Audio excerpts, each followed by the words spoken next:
There are works in art history that, the more you look at them, the more new secrets you discover. Leonardo da Vinci's The Last Supper is exactly such a masterpiece. Now, did you know that behind this iconic fresco, there is a brilliant trick Leonardo used to manipulate the viewer? Let's take a journey into the mind of the greatest genius of the Renaissance and unveil this secret. The Last Supper, at first glance, appears to be a flawless application of linear perspective, one of the greatest inventions of the Renaissance.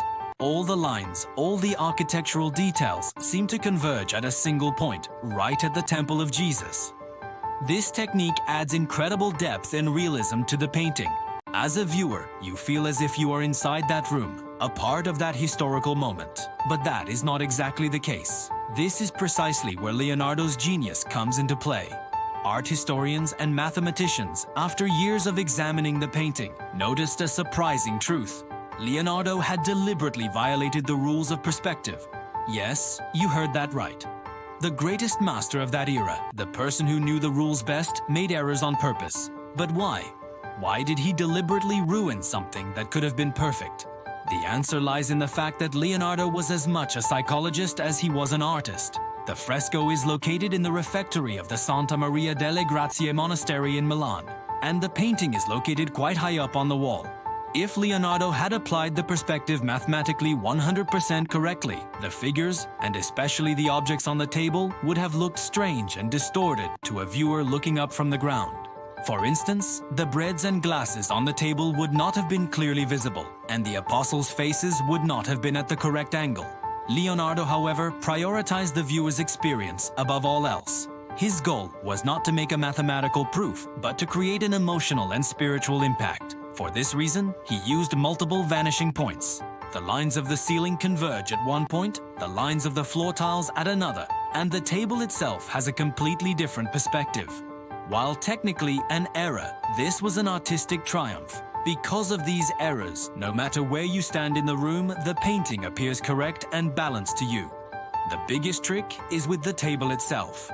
Normally, according to the rules of perspective, the side closer to us should be wider and the far side should be narrower. But Leonardo drew the table almost like a rectangle, narrowing very slightly. Why? Because this way, we can clearly see all 12 apostles seated around the table.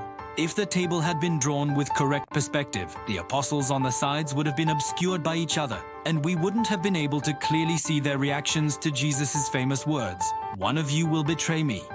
Leonardo had bent geometry to capture the dramatic moment. What Leonardo actually did was put the rules of painting at the service of the story he wanted to tell. What was important to him was not mathematical accuracy, but focusing the viewer's eye and mind on a single spot, the very heart of the painting, which is Christ. All these deliberate errors, all these perspective tricks, ultimately serve one purpose. No matter how much our eye wanders, it always returns to that calm and serene figure in the center, which is Christ. Leonardo showed us this. Sometimes knowing the rules is not as important as knowing when and how to break them. Art is not just a technical skill, but also the art of understanding human psychology and directing emotions.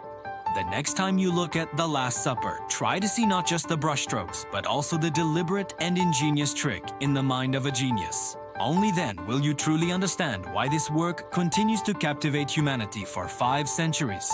If you enjoyed this journey full of art and history, please do not forget to like our video and subscribe to our channel to discover more secrets together. I am also eagerly awaiting your thoughts or any other interesting details you know about The Last Supper in the comments. Thank you for watching. See you in the next video.